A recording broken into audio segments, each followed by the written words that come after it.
Very good morning. Today, as I committed to you that we will discuss the another design styles that have already covered, but due to your training purpose, it was not fully studied by you. So today I am here to discuss once again all the design types that already shared with you, right? Okay, so most of you have gone through this, and most of you have not gone through this. So for those, it's once again to brush up all the design styles that so that you can implement of your own any kind of design, any boolean functions, any get, any combinational logic circuit, anything, right? Okay, so previously what we have done, that is the design with static CMOS, that you have already covered very nicely, right?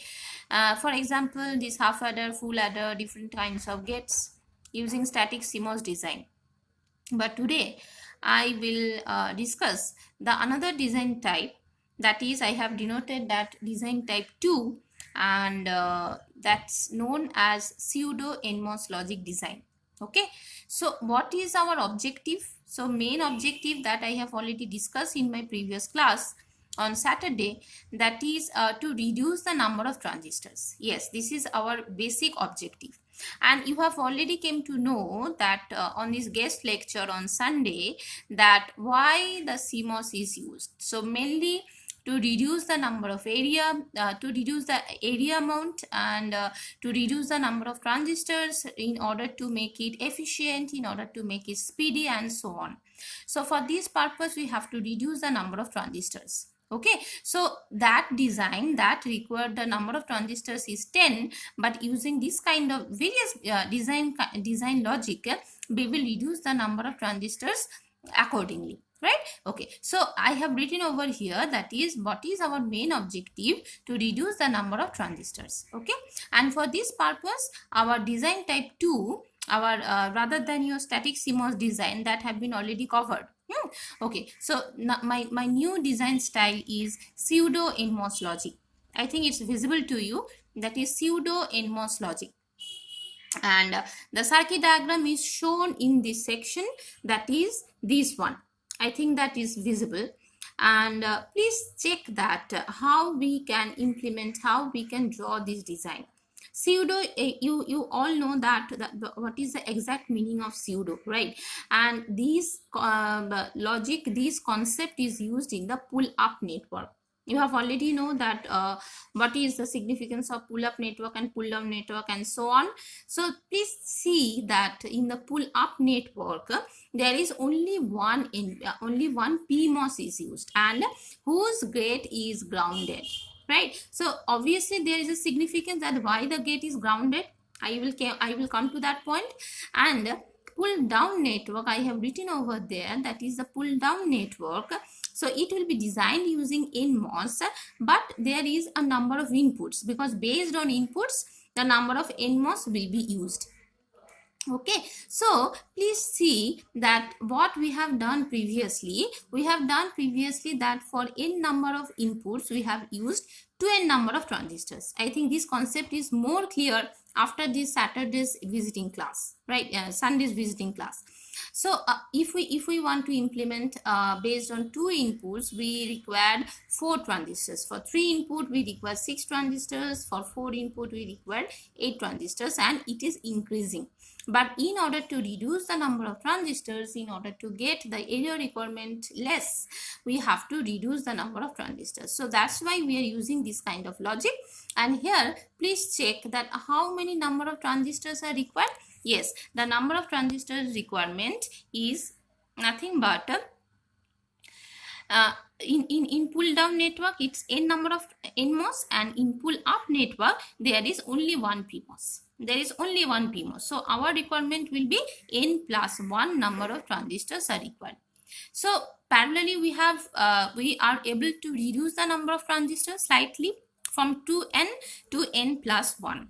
Okay, so only one PMOS will be used, and NMOS will be used based on the number of inputs. Okay, so this is a pull down network and this is a pull up network, and in the middle portion there will be obviously the output terminal, right? So let's see that how this logic works. So please come to that point. I have all explained very clearly. In pseudo NMOS logic, this pull-up network is replaced by the single grounded PMOS transistor that we have already seen, right? So for n inputs, please check the second point. For n inputs, it requires n plus 1 transistors comparing to the static CMOS where the requirement was 12 number of transistors. That I have already discussed, right? Okay, so what will be our general diagram for single input? Yes, this is our general diagram. So what kind of general diagram? For single input, there will be one PMOS is fixed and one NMOS, and the input is given, that is denoted by A, and in the middle portion there is the output terminal Y. Clear? And there is a supply voltage VDD, and ground is same as we used before, right? Okay, so let's see that how it works, and it's a simple diagram we will use, and the same concept will be used for harder diagrams also. Okay, so if we know the operating principle through a simple diagram, we can also implement our logic to the harder or complex diagram also.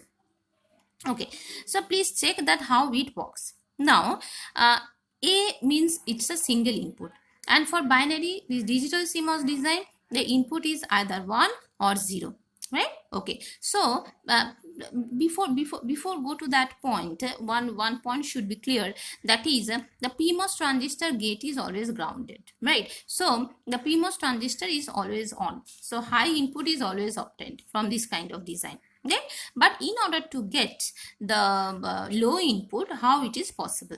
Okay, so if A equal to 0, please check the design. Please concentrate on the design and think that what are the logic and how will it works.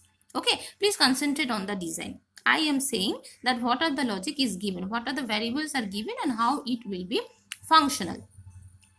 So when A equal to 0, the A equal to 0 is coming to the gate terminal of NMOS. So NMOS will be off, right? And output voltage will be what? Will be high, because PMOS is always conducting. So Y will be equal to 1. Clear? Okay, and this is always obtained because PMOS is always on, right? But when A equal to 1, then what will happen? This is the case study, right? But when A equal to 1, this 1 is coming to the gate terminal of NMOS, right? So NMOS is on, and parallelly in the upper portion, in the pull-up network portion, PMOS is always on, right? So there will be a direct path between VDD and ground. I think it's clear, because both transistors are conducting. PMOS on, NMOS is also on, depending on the input, because we have given the input, that is A equal to 1. So the direct path will be created between VDD and ground, right? But what the complication will appear? This result, the static power dissipation and normal low output voltage at the output terminal, because we will not be able to get the exact 0 at the output, because the upper network, because this PMOS transistor is conducting, right? So there will be a power dissipation, right?